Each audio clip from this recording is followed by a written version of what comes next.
प्यारे बच्चों, आपका बहुत बहुत स्वागत है। समास की इस श्रृंखला में आज हम तत्पुरुष, कर्मधारय और द्विगु के बाद चौथे समास पर आ गए हैं। इसका नाम है द्वंद्व समास। बच्चों, जैसा कि आप द्वंद्व शब्द से समझें कि कहते भी हैं ये क्या द्वंद्व मचा रखा है, यानी कि क्या खींचतान मचा रखी है, क्या लड़ाई झगड़ा मचा हुआ है। तो हम द्वंद्व समास को बहुत आसानी से पहचान बना के समझ सकते हैं कि जब दो चीजों में द्वंद्व होता है, यानी कि वो विरोधी होती हैं, वो विलोम होती हैं, एक दूसरे के विरोध में खड़ी होती हैं, तो यहाँ पर द्वंद्व समास में हमारा पूर्व पद और उत्तर पद दोनों ही विलोम होते हैं और इसमें दोनों ही प्रधान होते हैं। लड़ाई भी वही होती है जहाँ वर्चस्व की लड़ाई हो, दोनों ही अपने आप को एक दूसरे से बढ़कर समझते हो। तो यहाँ दोनों ही पद प्रधान होते हैं और कोई भी पद गौण नहीं होता और दोनों ही पद विलोम होते हैं। विग्रह करते समय हम योजक चिन्ह भी लगा देते हैं और योजक चिन्ह को हटाकर हम और तथा एवं का प्रयोग भी कर सकते हैं। योजक चिन्ह डैश जो आप लगाते हो उसको कहते हैं। तो समस्त पद बनाते समय दोनों पदों को जोड़ने वाले जो समुच्चय बोधक अव्यय होते हैं, जैसे और तथा को आप हटा देते हैं जब समस्त पद बनाते हैं, और जब विग्रह करते हैं तो इनको पुनः आप जोड़ देते हैं। आप दोनों के बीच में और का प्रयोग कर देते हैं और डैश को हटा देते हैं। उदाहरण के लिए मैं आपको बताऊं, जैसे माता और पिता, देखिए दोनों ही विलोम हो गए एक दूसरे के, और दोनों को जब हम समस्त पद बनाएंगे तो और को हटा देंगे, माता और माता डैश पिता हो जाएंगे, और जब हम डैश हटाएंगे तो और शब्द को समुच्चय बोधक अव्यय को यहाँ बीच में जोड़ देंगे। अब मैं कुछ उदाहरणों के माध्यम से आपको इसका विग्रह और समस्त पद भी स्पष्ट करूंगी। देखिए, एक तरफ आप इस स्लाइड में देख रहे हैं समस्त पद है, दूसरी ओर उसी का विग्रह है।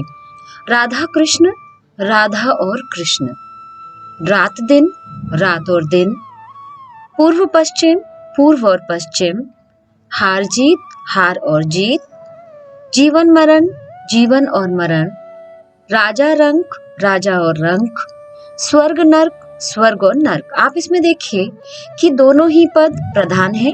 जितनी राधा इंपॉर्टेंस रखती हैं उतने ही कृष्ण रखते हैं, जितनी की रात उतने ही दिन, पूर्व भी, पश्चिम भी, हार भी और जीत भी, जीवन भी और मरण भी, राजा और रंक, स्वर्ग और नर्क, दोनों ही पद प्रधान हैं। इसमें कोई भी पद गौण नहीं है और इसीलिए यहाँ पर जब हम दोनों को जोड़ते हैं या विग्रह करते हैं तो हम और समुच्चय बोधक का प्रयोग कर देते हैं और डैश को हटा देते हैं।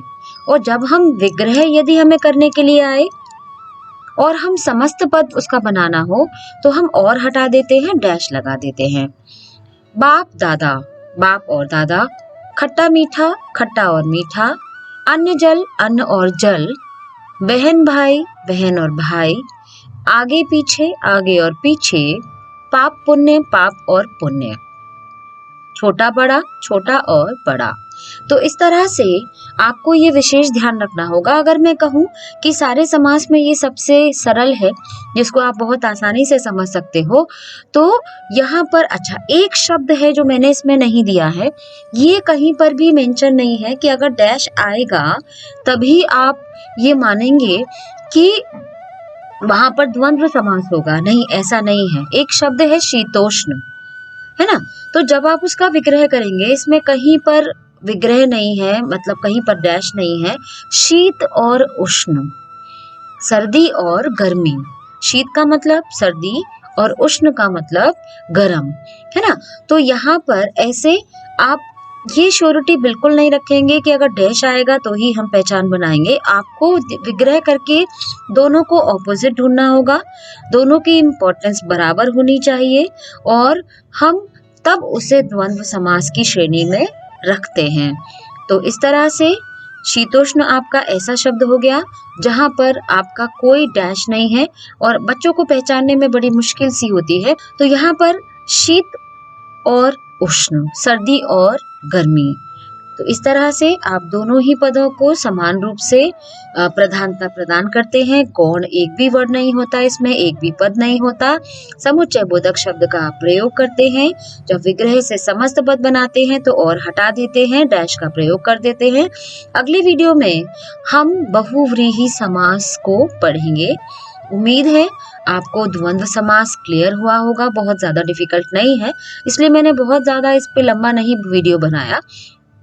अगर आपको थोड़ा बहुत भी मेरा पढ़ाना पसंद आया, मेरी जो द्वंद्व समास है वो समझ में आया, वीडियो अच्छा लगा, मेरी मेहनत पसंद आई, तो please like, share and subscribe.